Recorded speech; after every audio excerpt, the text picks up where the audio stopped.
They are not used to hearing the sound of gunshots on their street. Last night, they heard two. This is an example of a controlled burn out here in Tipton, Iowa. The Mississippi, cresting for the third time already this year, is moving into LeClaire Park. We're here in the warehouse of the Riverbend Food Bank, where that big number was just revealed moments ago. There are two officers stationed at the entrance of the Tri-City Jewish Center. We saw two squad cars patrolling the streets around us. This old rubber plant may not look like much right now, only the tower is still standing. But a year from now, we could see the beginnings of a new factory here in Rock Island.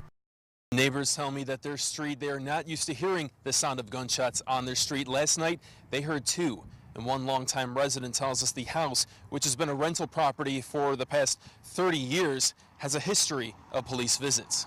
Now, police say the disturbance led to a physical fight on the front porch of the home. Two windows were broken and a vehicle damaged. One man was cut from the broken window and treated on scene. No other injuries were reported. Officers got a search warrant and arrested 4 adult men in the home.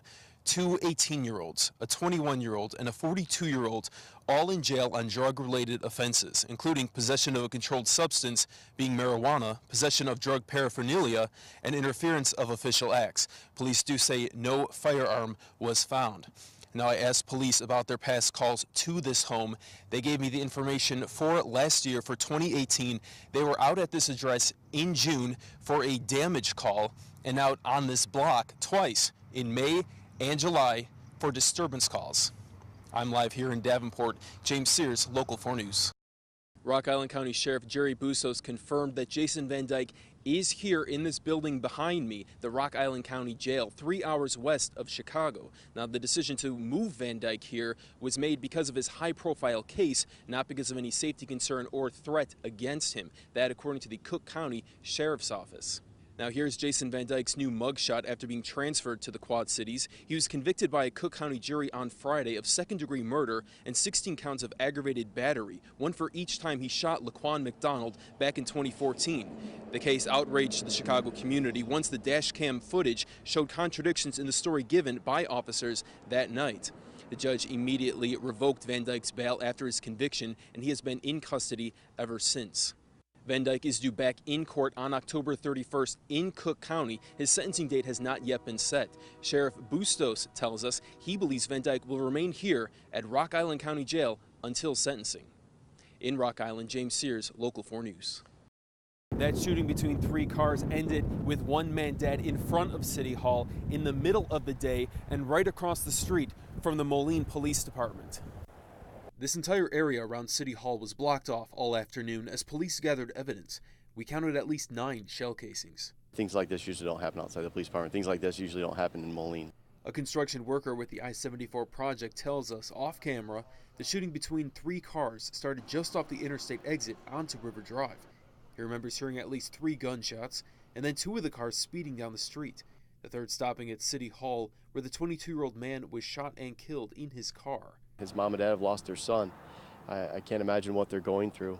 It's tragic. It's another senseless violence of guns that these kids are turning to these days. One of the bullets went right through the window at the Kone office building nearby. Luckily, no reports of anyone hurt inside. Local 4 News spoke with people who live and work in the downtown area, who say they're not too concerned for their safety, though what happened today is shocking. Having kids and going out trick-or-treating tonight, and it's like, you know, I'm uncomfortable. Like, it's just broad daylight shooting. Not knowing the exact circumstances as to what led up to said shooting, you know, it makes the mind go in a million different directions.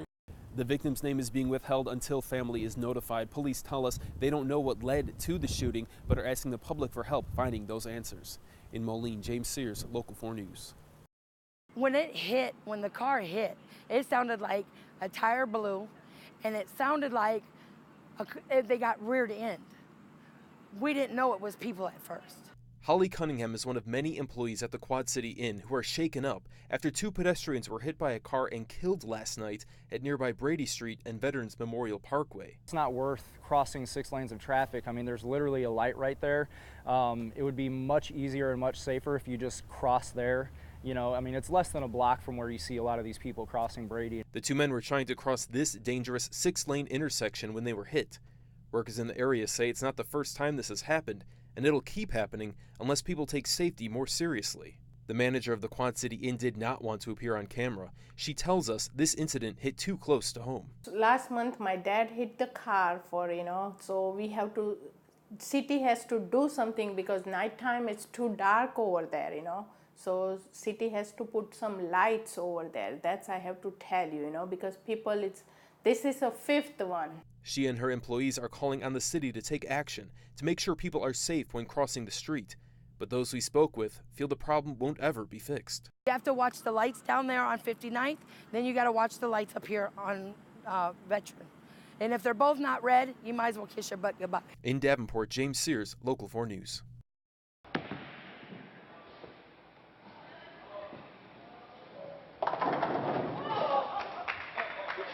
Jamie Drovashevich of Kelowna has been bowling since she was 11 years old. This is my life. Jamie's been competing for Special Olympics as part of Illinois' delegation for about that long. She's won many trophies and even gold medals. We caught up with her and her mom at QC Family Entertainment in Moline. Do you have a strategy? Focus behind second pin and trying it hard. Yeah. She just naturally picked it up and just at a very young age became a very good bowler. And I don't understand how, but she just did it. I'm good. This is Jamie's first bowling ball. She got it 12 years ago from her brother-in-law, and it cemented her love of the sport. Shane Kern has been her coach for a couple years now. Jamie calls him one of her best friends. He even enrolls with her in tournaments. How do you get yourself ready? Breathe and take 5 minutes and volleyball. The 1 year at the State Olympics for Special Olympics, she bowled like a 165 and everybody around her was just like, she was pretty young then, and everybody was just hushed and watching her. And we walked out and you could hear people talking about her, and the one guy said, that little girl's like a professional. So it makes you really proud. Don't cry. In between competitions, Jamie hones her craft once a week in the winters in a women's bowling league, the John Deere Deers. She loves it, especially winning. So when you go to Seattle, you're going to come back with a gold medal. Yeah. Oh my God. A really good bowler out there too. Jamie leaves for Seattle tomorrow with her mom, and she's excited. The 2018 Special Olympics USA Games run Sunday through Saturday. In the studio, James Sears, Local 4 News.